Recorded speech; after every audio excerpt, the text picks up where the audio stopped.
ప్రతి ఆర్థిక వ్యవస్థ ఎదుర్కొనేటువంటిది 3 సమస్యలుగా మనం నేర్చుకుంటున్నాము.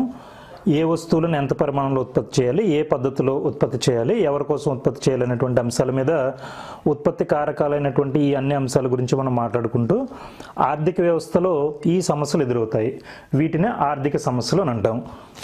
మామూలు భాషలో మాట్లాడుకోవాలంటే వీటన్నింటినీ పేదరికమని, నిరుద్యోగమని, ఆదాయ అసమానతలని, కాలుష్య సమస్యని, లేకపోతే అన్ని ప్రాంతాలు అభివృద్ధి చెందకపోవడం అనేటువంటి ఆ మాటల్లో మనం మాట్లాడుకుంటున్న నిరుద్యోగమని, ఆదాయాల పెరుగుదలని, అవన్నీ కూడా మనందరికీ కూడా అర్థమయ్యేటువంటి సమస్యలు. కానీ ఆ సమస్యలకు మూల కారణం వెనకాల ఉన్నటువంటి అంశాలు ఏంటంటే ఏ వస్తువులను ఎంత పరిమాణంలో ఉత్పత్తి చేయాలి, ఎవరి కోసం ఉత్పత్తి చేయాలి, ఏ పద్ధతిలో ఉత్పత్తి చేయాలి అనేటువంటి దానికి సంబంధించినటువంటి విశ్లేషణ ఆ సమస్యలన్నింటికీ కూడా మనకి అర్థాన్ని ఇస్తుంది. కాబట్టి ఇప్పుడు ఎకనామిక్స్ ఇన్ని రూపాల్లో ఏం పేర్లు పెట్టుకున్నా, ఏం చేసినా చివరికి ఎకనామిక్స్ ద్వారా మనకు అర్థమవుతున్నటువంటి విషయం ఏంటంటే ప్రకృతి వనరులు ఉంటాయి, వాటి నుంచి వస్తువులను, సేవలను ఉత్పత్తి చేసుకోవాలి. వాటిని వాడుకోవడం ద్వారా మనకి సంతృప్తి అనేటువంటిది లభిస్తుంది. సో అది మన కోరికలను సంతృప్తిపరుస్తుంది.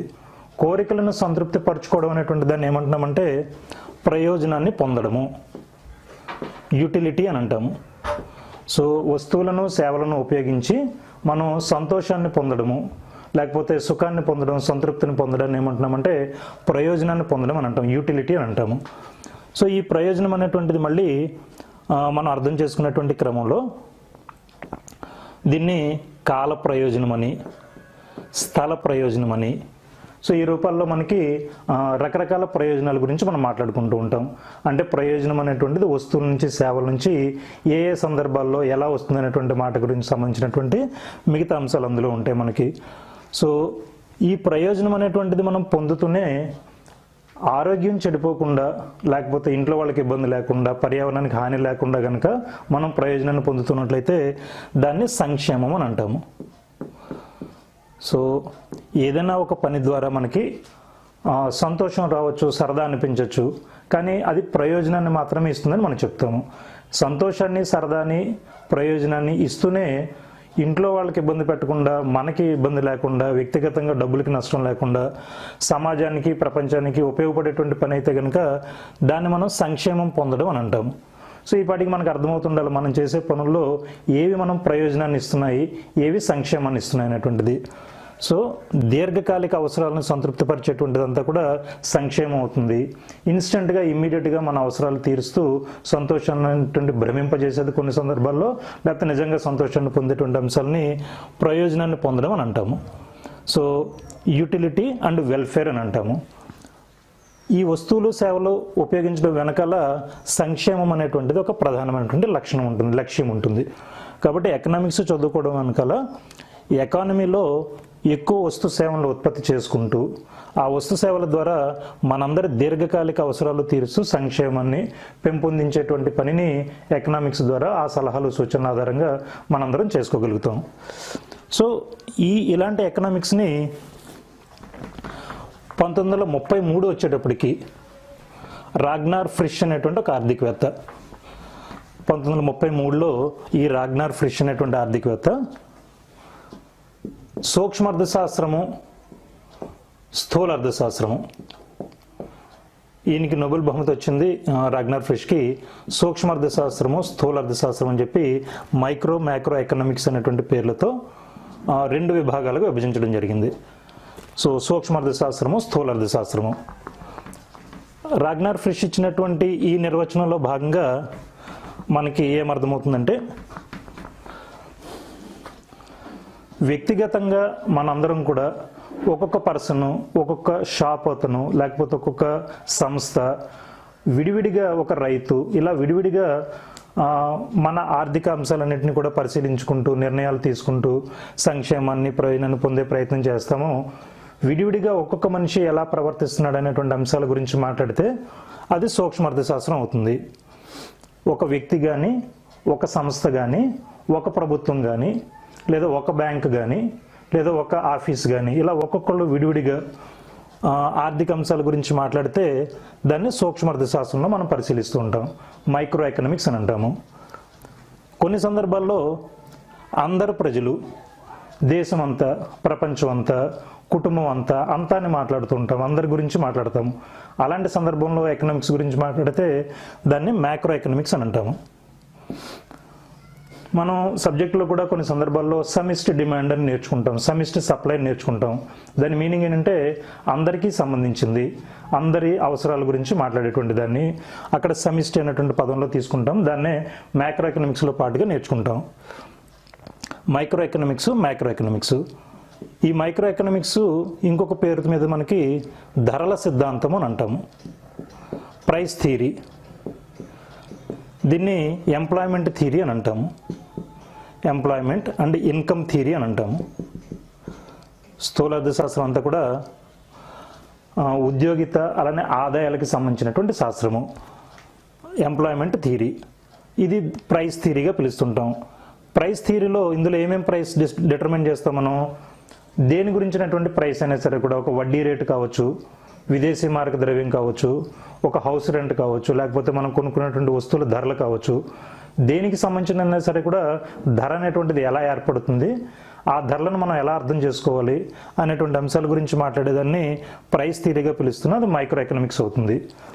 వేరేజ్ ఒక ఆర్థిక వ్యవస్థ అంతా కలిపి తీసుకుంటూ ఆ ఆర్థిక వ్యవస్థ మొత్తం మీద ఉపాధి ఎలా పెంచాలి, ఆదాయాలను ఎలా పెంచాలి, పేదరికాన్ని ఎలా తగ్గించాలి, ఇలాంటి బ్రాడర్ ఇష్యూస్ గురించి మాట్లాడేటువంటి దాన్ని మనం మ్యాక్రో ఎకనామిక్స్గా పిలుస్తాము.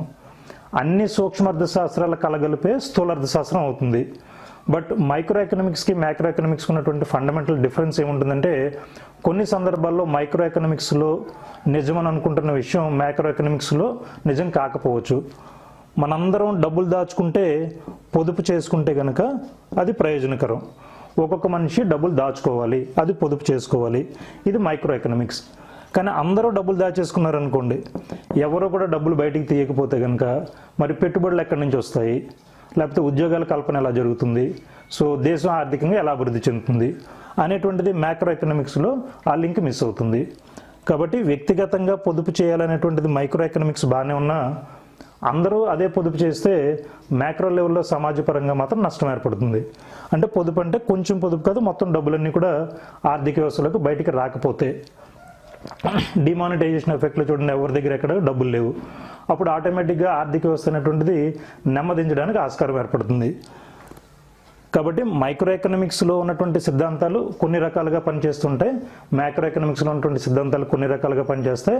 బట్ మైక్రో ఎకనామిక్స్ అన్నింటినీ కలిపిన దాన్నే మ్యాక్రో ఎకనామిక్స్లో మనం లింక్గా తీసుకోవచ్చు.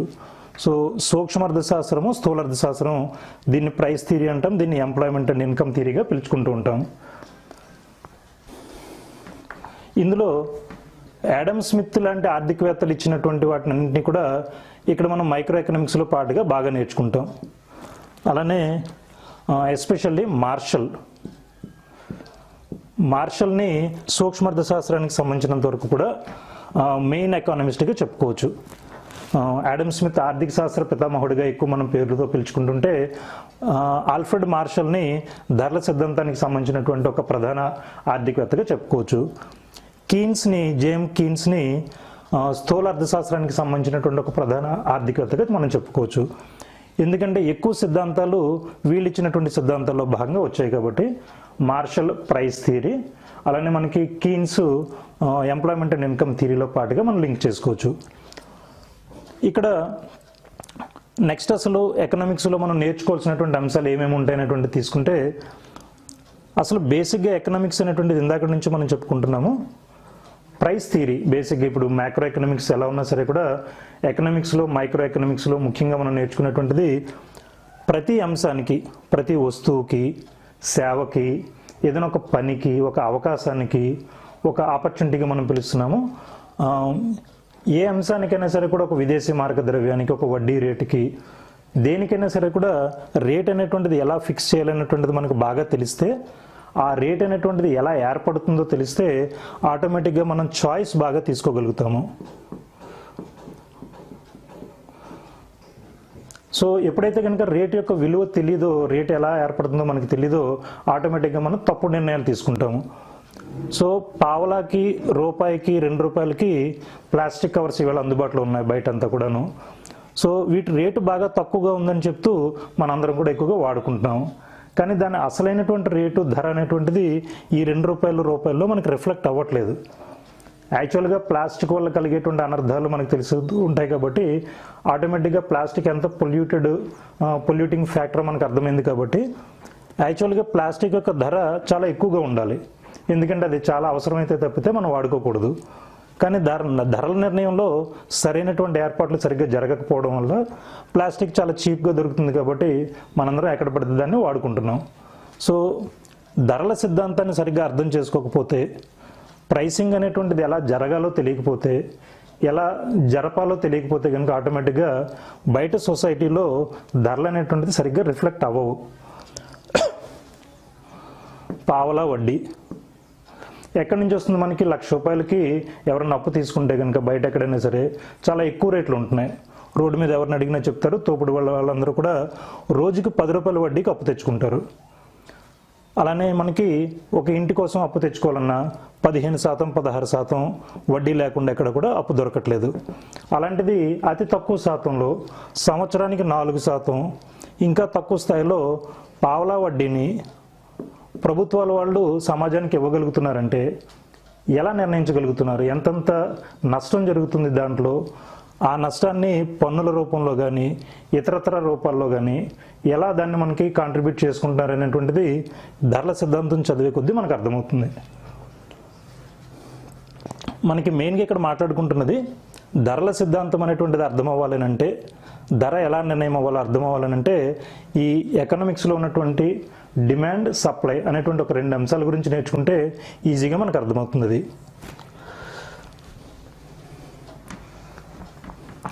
ధరల సిద్ధాంతాన్ని గురించి బాగా అర్థం చేసుకుంటే ఆటోమేటిక్గా ఎలాంటి చాయిస్ తీసుకోవాలో మనకు అర్థమవుతుంది. అప్పుడు దాన్ని కాస్ట్ని తగ్గించుకుంటూ బెనిఫిట్స్ని పెంచుకుంటూ ప్రతి సందర్భంలోనూ మనం మంచి నిర్ణయాలు తీసుకోగలుగుతాం. ఇప్పుడు డిమాండ్ అండ్ సప్లై గురించినటువంటి అంశాలు నేర్చుకునే క్రమంలో డిమాండ్కి సంబంధించినటువంటి కొన్ని ప్రాథమిక భావనలు ఏముంటాయంటే, డిమాండ్ అంటే ఇక్కడ కొనుగోలు శక్తి, అలానే కొనడానికి ఆసక్తి,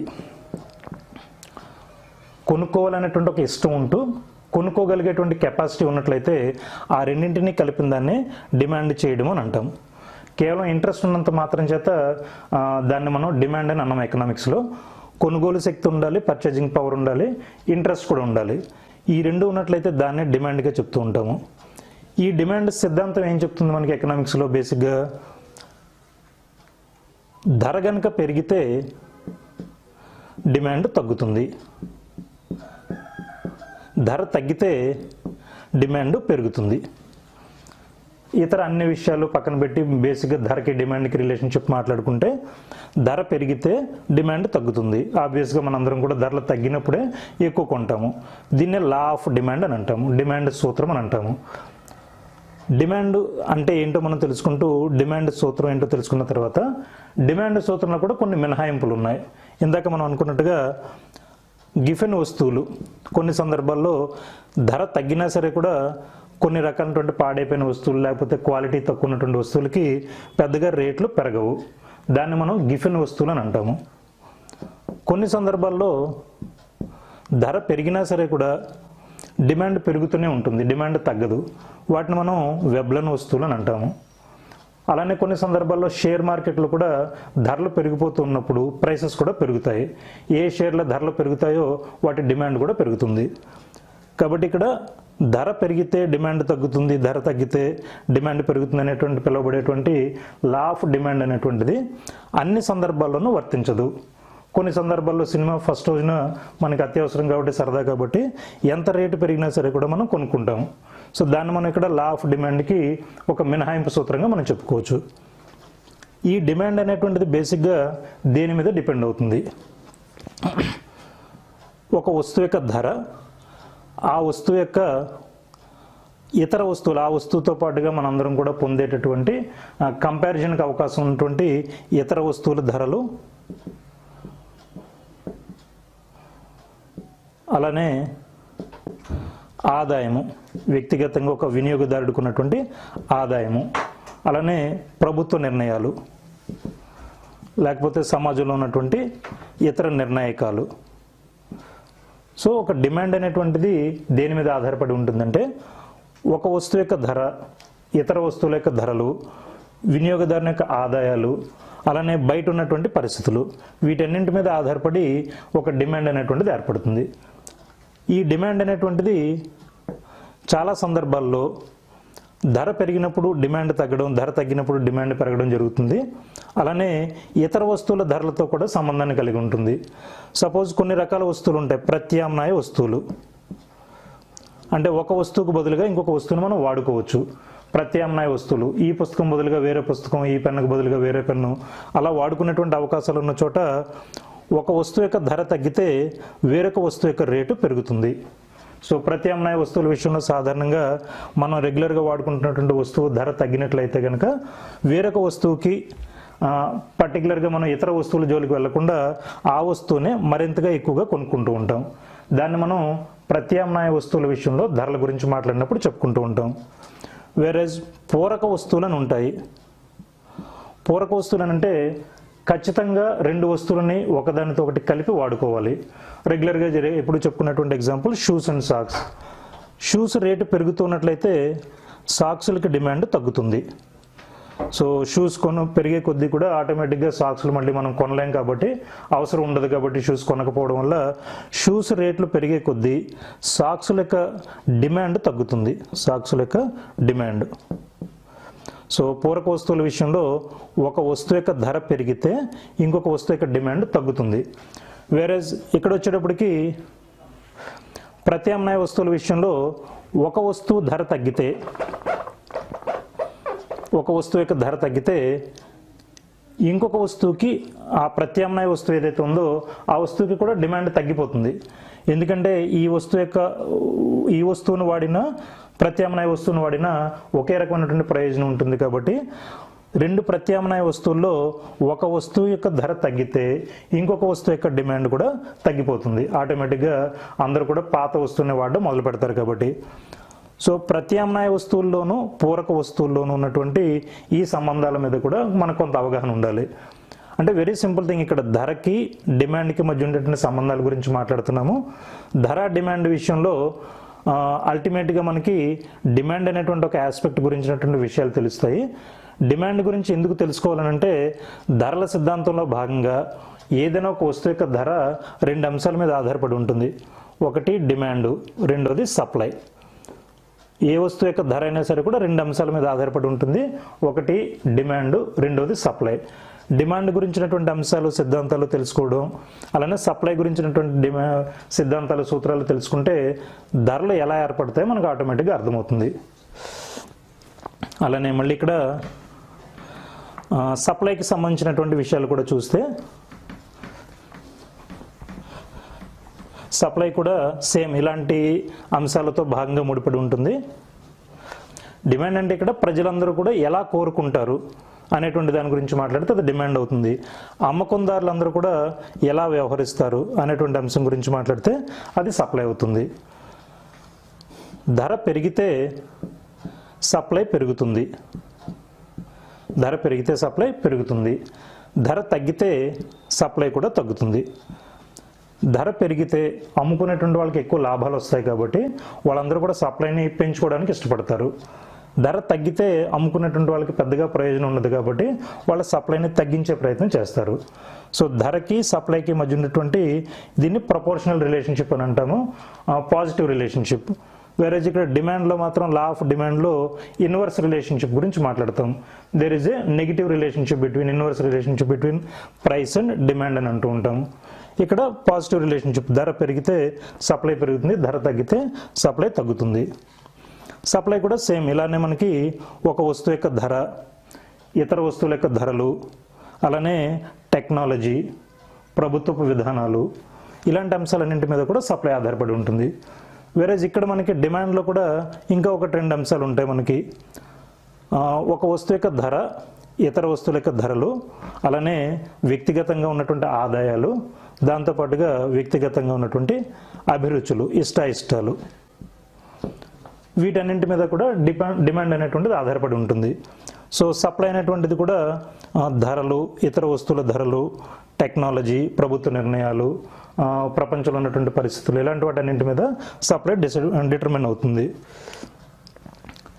ఇక్కడ మనం ఎందుకోసం నేర్చుకుంటామంటే ఇవన్నీ కూడాను ఎకనామిక్స్లో భాగంగా మైక్రో ఎకనామిక్స్, మ్యాక్రో ఎకనామిక్స్ అనేటువంటి 2 అంశాలు ఉన్నాయని నేర్చుకుంటూ వాటి ద్వారా మనం ఎలాగ విషయాన్ని అర్థం చేసుకోవాలి, రేపొద్దున మళ్ళీ సబ్జెక్ట్ని ఎలా నేర్చుకోవాలనేటువంటి అంశంలో భాగంగా ఇవన్నీ మనం అర్థం చేసుకోవాలి. దీన్ని లా ఆఫ్ సప్లై అని అంటాము. దెన్ నెక్స్ట్ ఎకనామిక్స్లోనే వచ్చేటువంటి ఒక 4-5 పాయింట్స్ చూసుకుంటూ ఈ టాపిక్ని మనం మైక్రో ఎకనామిక్స్లో ముందుకెళ్దాం. డిమాండ్కి సంబంధించి ఎప్పుడైనా మన అందరికీ కూడా అర్థం అవ్వాల్సినటువంటి ఒక 2 సిద్ధాంతాలు ఏముంటాయంటే క్షీణోపాంత ప్రయోజన సూత్రము, క్షీణోపాంత ప్రయోజన సూత్రము, క్షీణోపాంత ప్రయోజన సూత్రము, అలానే సమోపాంత ప్రయోజన సూత్రము. ఇవేం చెప్తాయంటే law of diminishing marginal utility అని అంటాము, law of equimarginal utility అని అంటూ ఉంటాము. క్షీణోపాంత ప్రయోజన సూత్రం ఏం చెప్తుందంటే ఏదైనా ఒక వస్తువుని అదే పనిగా మనం వాడుతూ వెళ్తున్నప్పుడు, అదే రకమైన వస్తువులను మనం ఎక్కువగా పొందుతున్నప్పుడు దాని నుంచి వచ్చేటువంటి ప్రయోజనం అంతా కూడా మెల్లమెల్లగా తగ్గిపోతుంది. క్షీణ ఉపాంత ప్రయోజనము, ఒక వస్తువుని ఎక్కువ పరిమాణంలో పొందుతూ అదే పనిగా మనం ఉపయోగించేటప్పుడు దాని నుంచి వచ్చేటువంటి ప్రయోజనం అనేది మెల్లమెల్లగా తగ్గిపోతుంది. సమోపాంత ప్రయోజన సూత్రం, వినియోగదారులుగా మనందరం కూడా అనేక రకాలైన వస్తువులని కొనుక్కునేటప్పుడు మన దగ్గర పరిమితంగా ఉన్నటువంటి వనరులు, పరిమితంగా ఉన్నటువంటి డబ్బుల్ని ఉపయోగించేటప్పుడు వాటన్నింటి ఆధారంగా మనం 2 నిర్ణయాల ఆధారంగా కొనుక్కుంటూ ఉంటాము. ఒకటి, అన్ని వస్తువులని కూడా కొనుక్కోవడానికి ఇష్టపడతాం. మార్కెట్కి వెళ్ళిన తర్వాత ఏదో ఒక వస్తువుని మాత్రమే కొనకుండా మనకున్నటువంటి డబ్బుల్ని అనేక రూపాల్లో అన్ని వస్తువుల మీద ఖర్చు పెట్టడానికి ప్రయత్నాలు చేస్తూ ఉంటాం. అలాంటప్పుడు ఉపాంత ప్రయోజనం సమానంగా ఉండేలాగా ఒకటి కాకుండా ఎక్కువ వస్తువులు మనం కొనుక్కుంటాము. ఉపాంత ప్రయోజనం సమానంగా ఉండేలాగా ఎక్కువ వస్తువులు కొనుక్కుంటాము. అన్ని వస్తువుల నుండి మనకు లభించేటువంటి మొత్తం ప్రయోజనం గరిష్టంగా ఉండేలాగా చూసుకుంటాము, గరిష్టంగా ఉండేలా చూసుకుంటాము. సో బ్రీఫ్గా మాట్లాడుకోవాలంటే ఎకనామిక్స్ టెక్నికాలిటీస్ అర్థం చేసుకోకుండా నార్మల్గా మనకు అర్థం అవడానికి ఇక్కడ మాట్లాడుకుంటున్నది ఏదైనా ఒక వస్తువుని ఎక్కువగా మనం ఉపయోగించుకుంటున్నప్పుడు ఆ వస్తువు ద్వారా వచ్చేటువంటి ప్రయోజనం తగ్గిపోవడం అనేటువంటిది మన మనసుకి తెలుస్తూ ఉంటుంది. దీని ప్రాక్టికల్ అప్లికేషన్ ఏముందనంటే ఏదైనా ఒక వస్తువుని అదే పనిగా వాడుతున్నప్పుడు దానివల్ల వచ్చే ప్రయోజనం తగ్గిపోయిందని అనుకున్న వెంటనే సపోజ్ ఒక టూత్పేస్ట్ ద్వారా కానీ, లేకపోతే ఒక సబ్బు ద్వారా కానీ, ఒక బ్రాండ్ ద్వారా కానీ మనకి ఏదైనా ప్రయోజనం తగ్గిపోతుందని అనగానే అడ్వర్టైజ్మెంట్స్లో ఆ వస్తువుకు సంబంధించినటువంటి కొత్త అంశాలను మనకి ప్రవేశపెట్టడం జరుగుతుంది. లేదా వాటన్నింటిని కూడా ఇన్స్టాల్మెంట్లో కొనడానికి కానీ, లోన్ల ద్వారా కొనడానికి కానీ, లేకపోతే అట్రాక్టివ్ ప్యాకింగ్ ద్వారా కొనడానికి కానీ కొత్త ప్రయత్నాలు వ్యాపారస్తులందరూ కూడా స్టార్ట్ చేస్తుంటారు. సో ఇలాంటిదాన్ని క్షీణోపాంత ప్రయోజన సూత్రానికి అప్లికేషన్ కింద మనం తీసుకోవచ్చు. సమోపాంత ప్రయోజన సూత్రానికి ఉన్నటువంటి అప్లికేషన్ ఏముంటుందంటే ఆర్థిక వ్యవస్థలో మనందరం కూడా ఒక్క వస్తువు మీదనే ఖర్చు పెట్టము, అనేక వస్తువుల మీద ఖర్చు పెడతాము. మన ఆలోచన విధానం అంతా కూడా ఏదో ఒక్కదానికే పరిమితం అయిపోవడానికి మనిషిగా మనందరం కూడా ఇష్టపడము. ఇలాంటి లాజిక్ ఉన్నటువంటి సిద్ధాంతాల ఆధారంగా అనేక ఇన్సూరెన్స్ కంపెనీలు వచ్చాయి, అనేక రకాల బ్యాంకులు ఉన్నాయి, అనేక రూపాల్లో సూపర్ బజార్లు ఉంటాయి. వీటన్నింటినీ కూడా సమోపాంత ప్రయోజన సూత్రానికి ఒక లింకేజ్గా తీసుకోవచ్చు. నెక్స్ట్ లెవెల్లో ఉత్పత్తికి సంబంధించినటువంటి కొన్ని సిద్ధాంతాలని ఎకనామిక్స్లో నేర్చుకుంటూ ఉంటాం.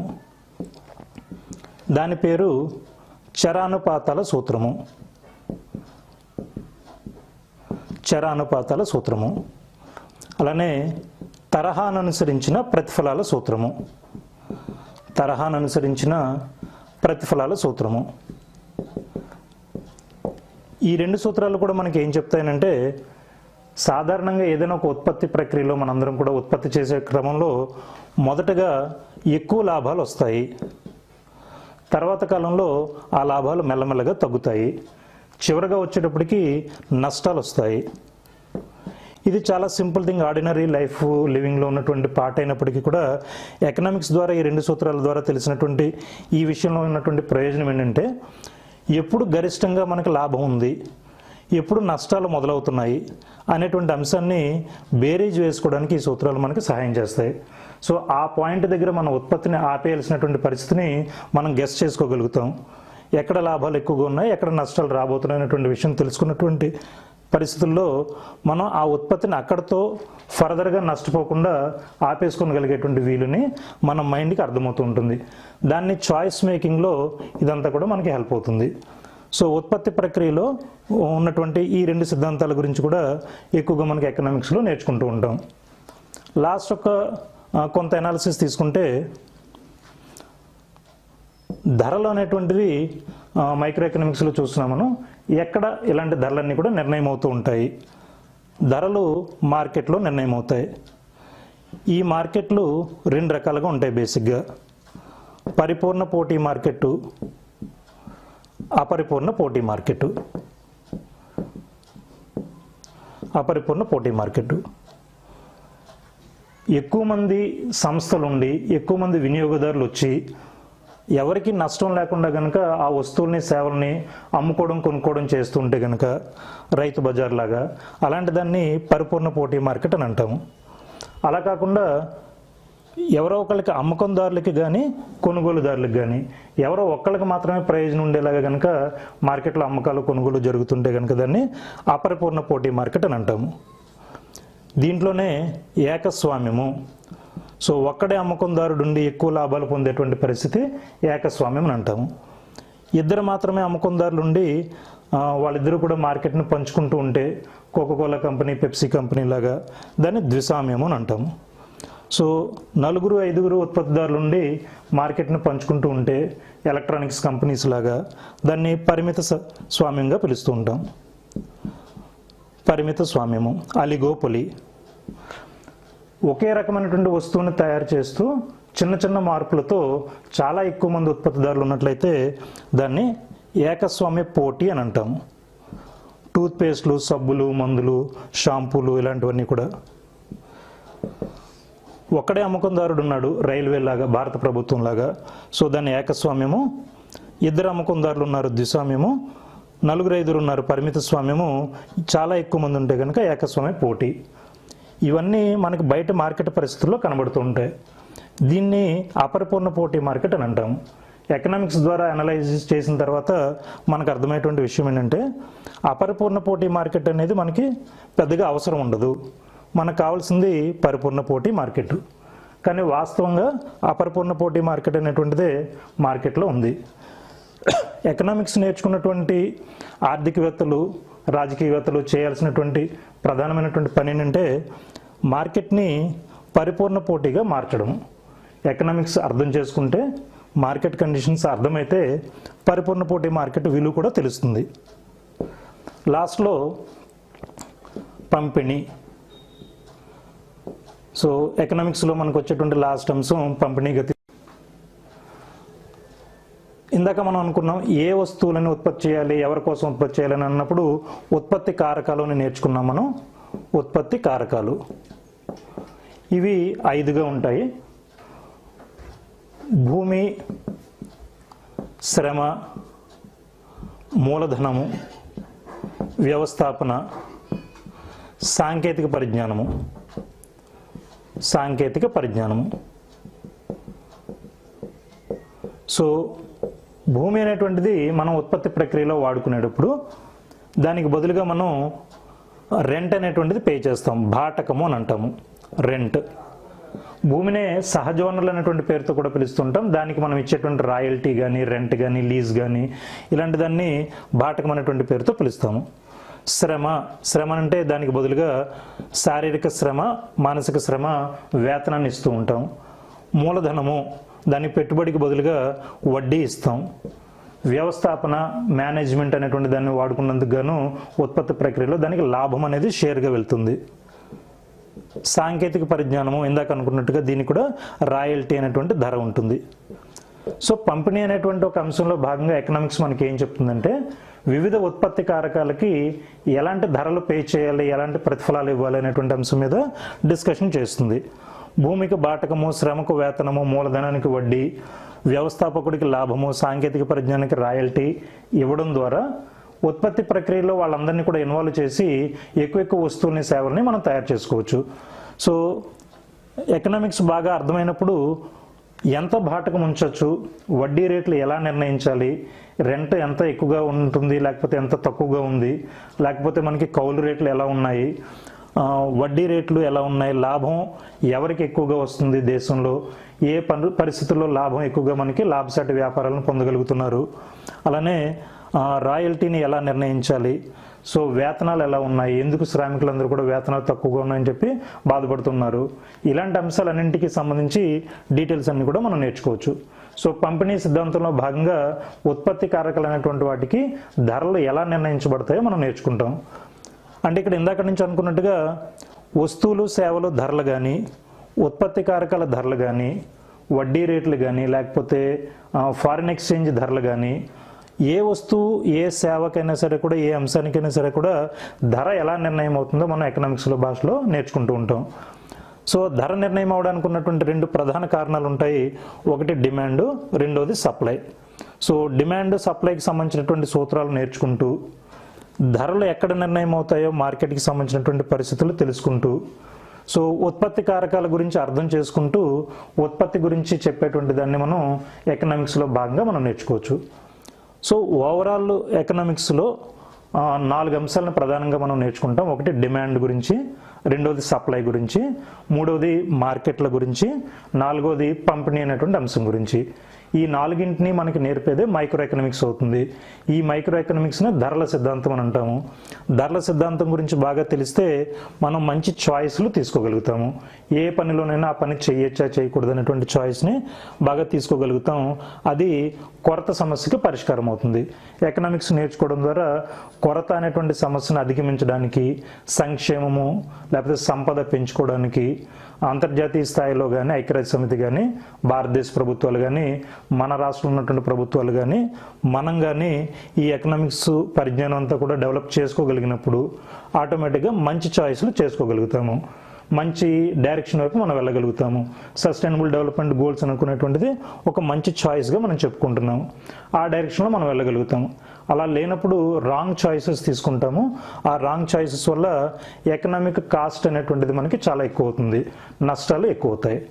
సో ఇది బ్రీఫ్గా ఎకనామిక్స్కి సంబంధించినటువంటి కొన్ని very fundamental elements and basic theories. ఇవంతా కూడా 1-2 సార్లు రిపీటెడ్గా ఇందులో ఉన్నటువంటి పాయింట్స్ని అబ్జర్వ్ చేసి అనలైజ్ చేసుకోగలిగితే సబ్జెక్ట్ని మనం బాగా అర్థం చేసుకోవడమే కాకుండా రేపన్న రోజున ఇండియన్ ఎకానమీ కానీ, రాష్ట్రంలో ఉన్నటువంటి ఆర్థిక వ్యవస్థను అర్థం చేసుకునే క్రమంలో ఎకనామిక్స్ ఎందుకు చదవాలో మనకు తెలుస్తుంది.